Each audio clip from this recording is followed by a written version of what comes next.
Hello friends, welcome to Creative Medicine. In this lecture, we will learn about.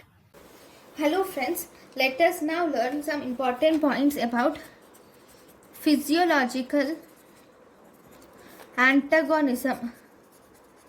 So, if there are two drugs which act on different receptors, if there are two drugs acting on different receptors resulting in opposite response are called as physiological antagonism.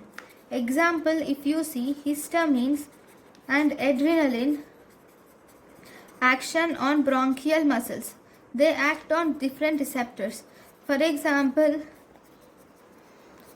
histamine acts on H1 receptors and it produces bronchoconstriction, whereas adrenaline acts on beta 2 receptors and causes bronchodilation.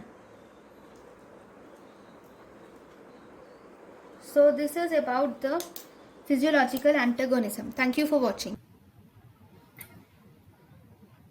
Thank you and thank you for watching.